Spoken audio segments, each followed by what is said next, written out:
Welcome to the space between two lines. I'm Alex Saunders, and this is a space for real, honest conversations about fertility, pregnancy loss, and the journey to parenthood.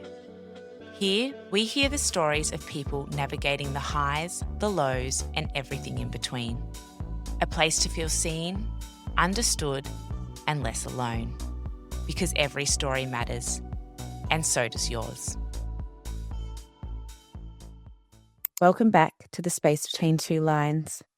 I'm your host, Alex Saunders, and this episode is part 3 of the first 3 episodes of the podcast, where Rosie is interviewing me about my personal infertility journey. In this final part, we're zooming out to look at life with infertility, the impacts it has on relationships, identity, and mental health, and how it continues to shape you long after the medical side of the journey is over. This conversation is honest, reflective, and deeply real. My hope is that by sharing this part of my story, it helps open up a space for conversations that are often avoided and reminds you that whatever you're carrying, you don't have to carry it alone. Welcome back, everybody.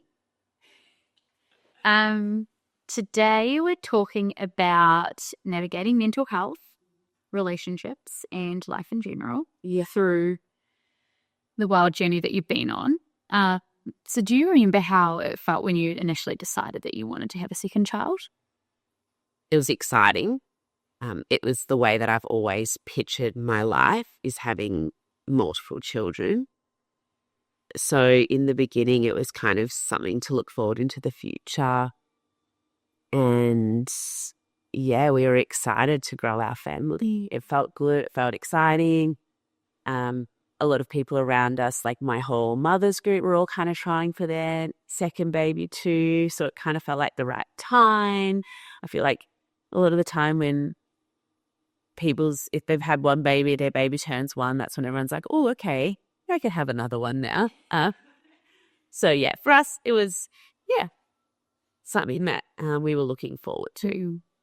It's, I feel like anyone in their 30s kind of can experience this, where everyone's like, I think I have a baby. So yeah, you're like, oh, what are you doing? What are you up to at the moment? They're like, I'll try for a baby. Yeah. Or, oh, we're pregnant. And like, yeah, it's an exciting time most of the time. Yeah. Yeah.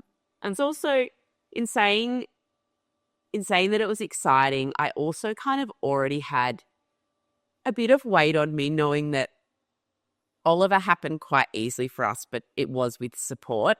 And I already kind of knew going into this, the next stage and trying to conceive again, I already knew that we would need support. So I guess in the back of my mind, although I still had no idea what was ahead of us, I kind of just had this like bit of stress of wondering like what it was going to look like for us and that it wasn't going to be black and white.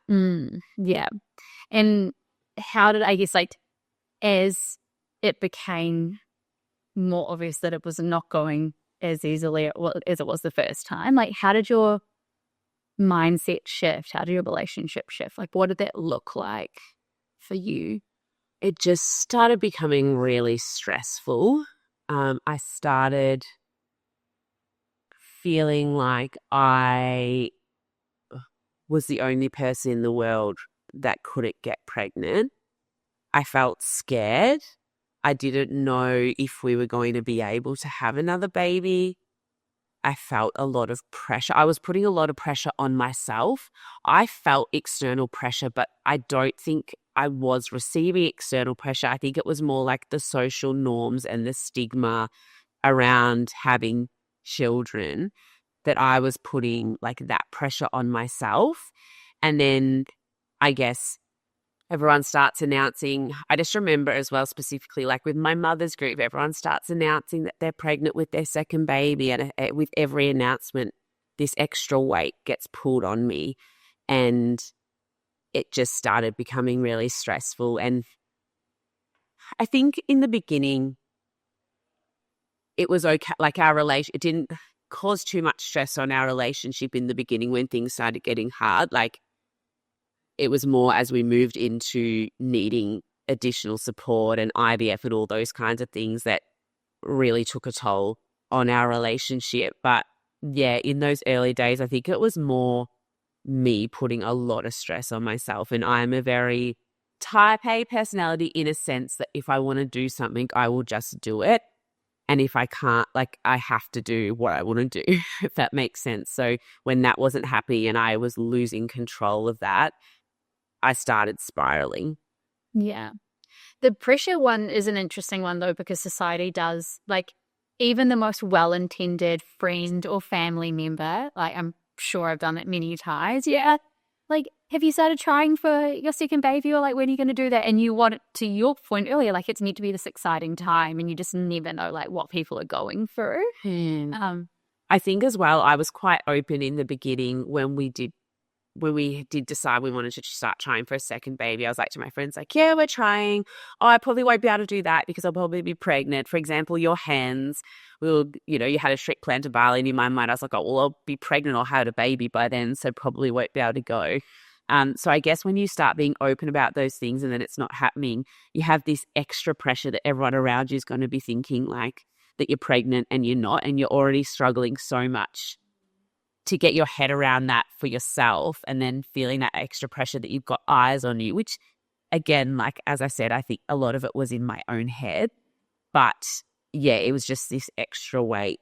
And I guess that's another thing is when you do start planning to have a family, no matter like what number child it is, you start changing your life because you think that you might be pregnant by a certain time, or you say no to things because you don't know whether you'll be able to do it. So you're already kind of making changes to your life. And then when you get to that date and you've said no to something and it comes around and you didn't do it, it makes you feel worse because you are just stuck in this hole of thinking that you would have been pregnant and you're not. So every time there's a celebration or a date, it hits really hard. And even like, I don't know whether anyone can relate to this, but even like really special times, like for example, and it's really hard to talk about, like your wedding, such a beautiful time. But when I got to that day, in my mind, like it was heartbreaking for me because I thought like, it'd been a year and I thought like I would 1000% have been pregnant by then. So and it's a really weird feeling. Like obviously you're there in the moment and you're there celebrating someone else, but you've just got these like things that weigh you down and thinking like, well, I'm here, like this date is here and I knew about this date a year ago and I'm still not pregnant. So it's just with every big event that comes around, it's triggering and it's really hard to deal with emotionally. Yeah.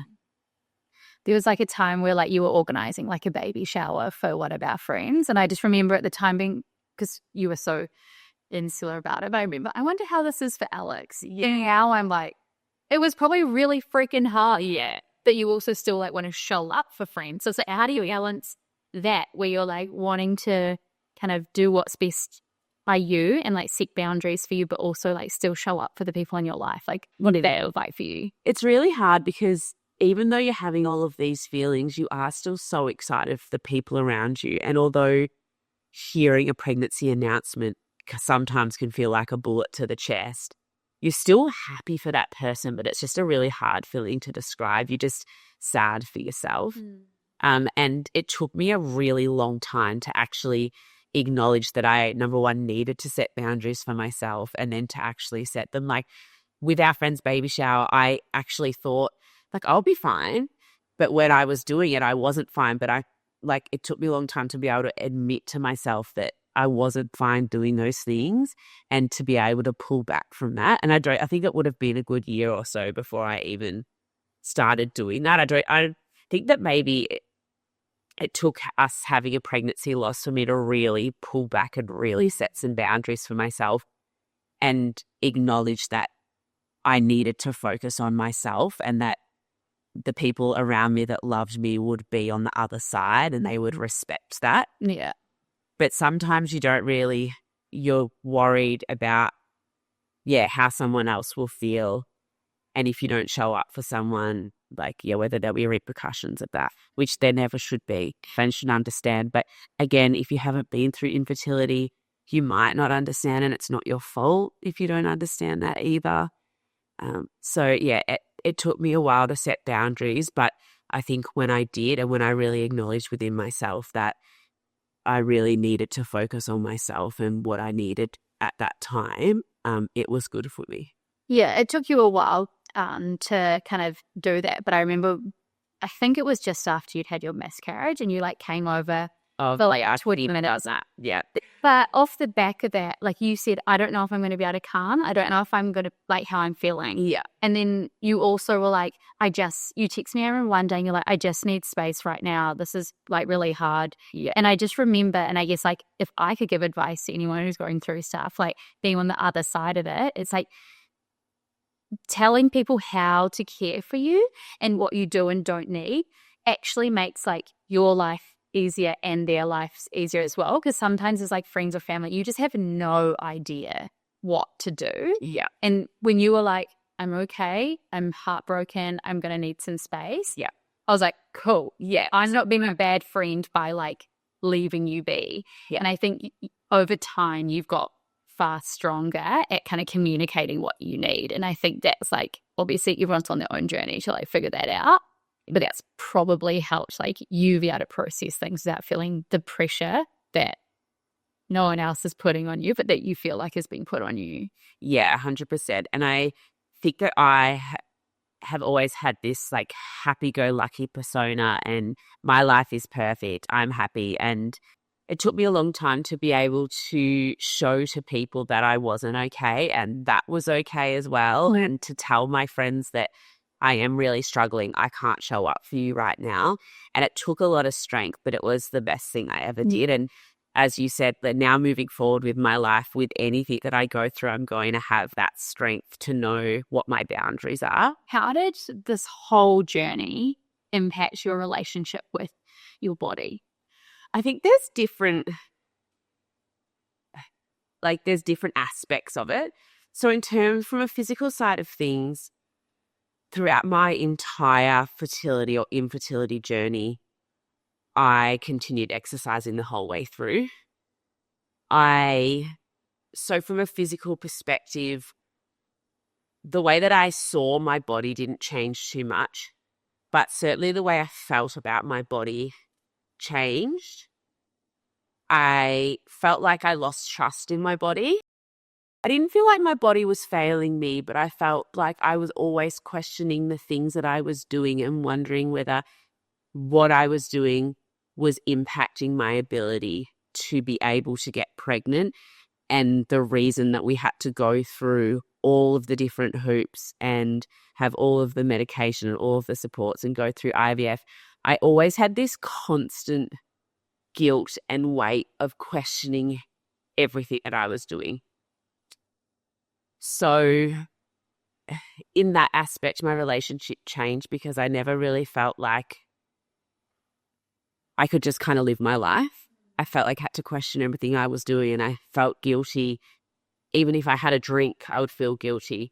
I would always be questioning because, again, with exercise, there's so much information out there. It's like, you have to exercise, but don't exercise too much. So, like, what do you do? It's just everything. And I also, I think it was just more that relationship with the guilt, the constantly second guessing everything I was doing.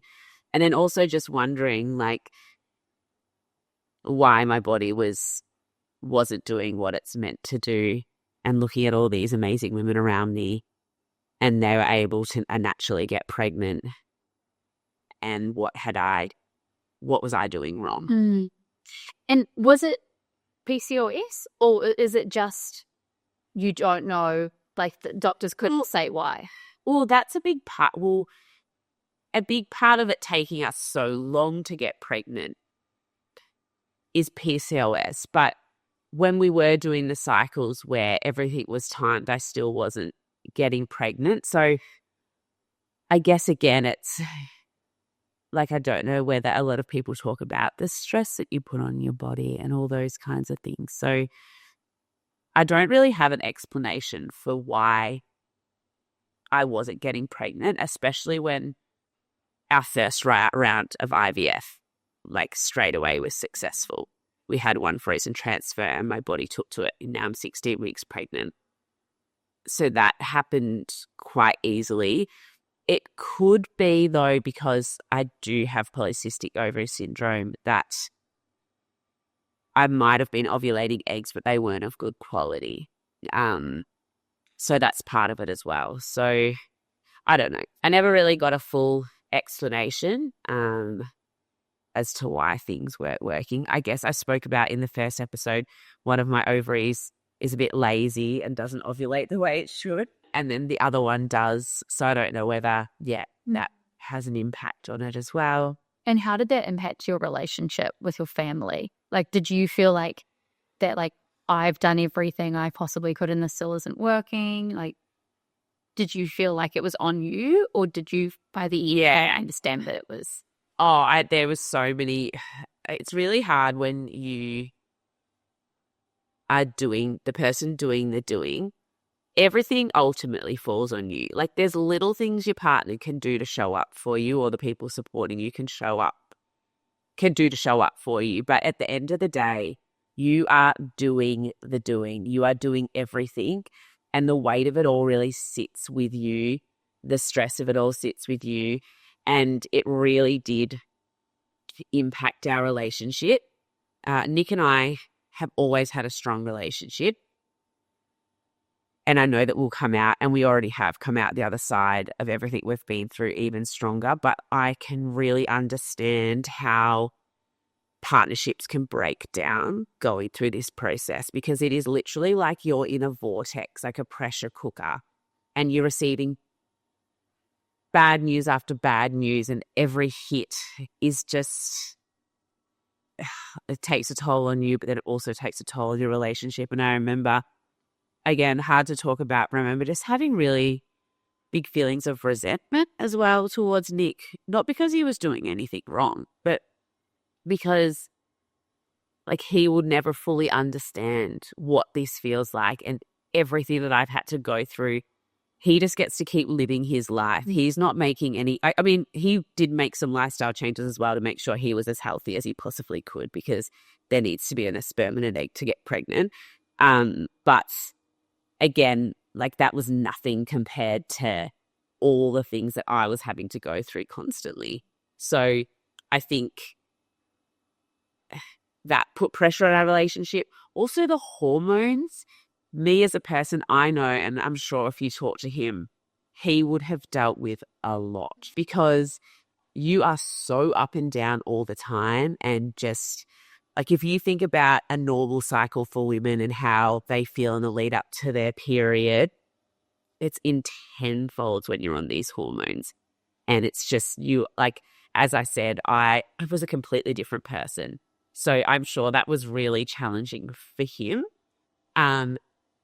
And I think as well, the whole way through, I didn't really think much about him too. Like, it's also consuming. And I think I got quite self-absorbed in everything I was having to do and the weight on me and the process. I think I didn't really think about the toll it was taking on him.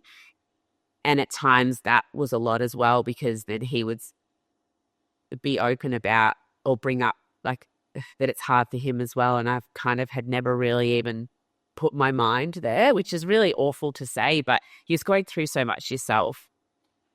I think as well that you're going through so much, and there's so many steps involved in all of the processes. There's nothing romantic about it. And you lose time for each other, because, again, I was just so focused on this one thing I wanted. I kind of didn't take the time to appreciate, like, little moments together.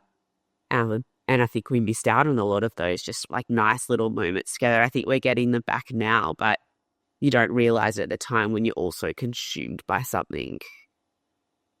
Yeah, how much you miss out on and how you actually miss that person. Because as well with IVF, there's nothing intimate about it. It's completely science-based. And as I said, ovulation induction, they tell you to have sex on specific days. Like, that's also not romantic. It's a lot of pressure. You've got lives to live. You have to get done. You've got a toddler in the house. Like, it's not good. It's not. Yeah, how they it's stressful. parent through this process as well. It's really hard. And I've had so much mum guilt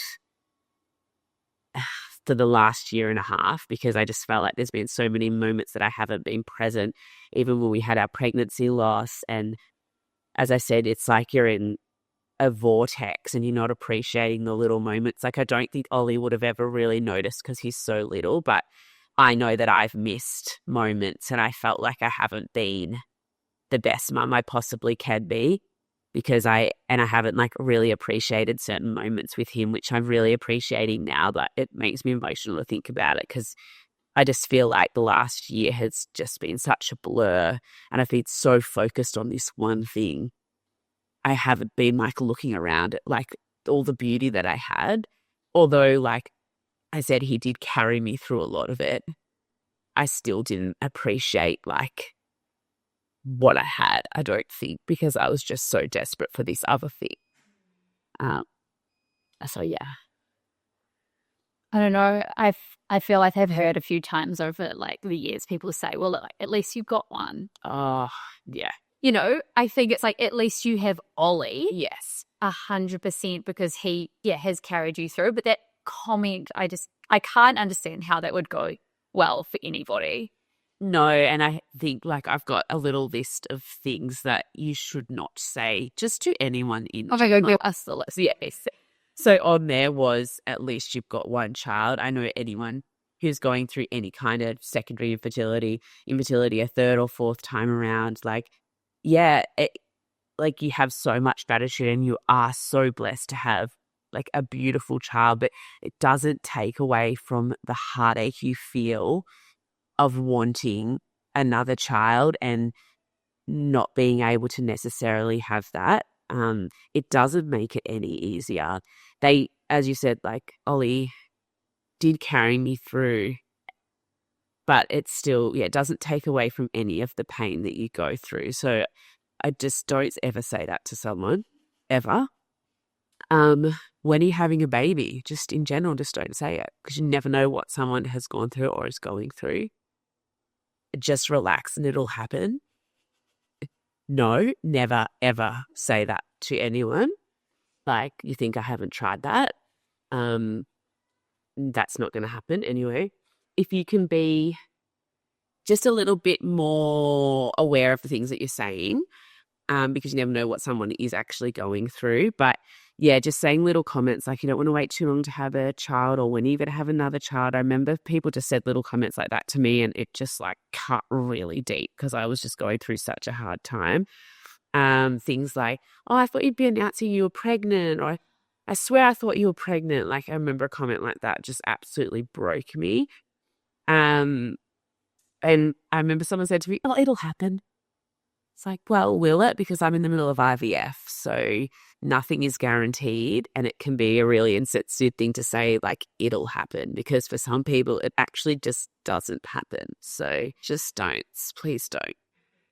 So right now, I just want to explain what's happening right at this moment. We have Ollie outside. Alex's husband, Nefo, is like trying to keep him entertained, and Ollie's having like walking. He literally looks like drunk and like sad and like is having a full meltdown. So I think it's for the best maybe if we like wrap this one up. Yeah. But I guess like last question is like, how have you found hope to keep going on like those dark days? And is there any final advice that you give to anyone around like the journey and like mental health?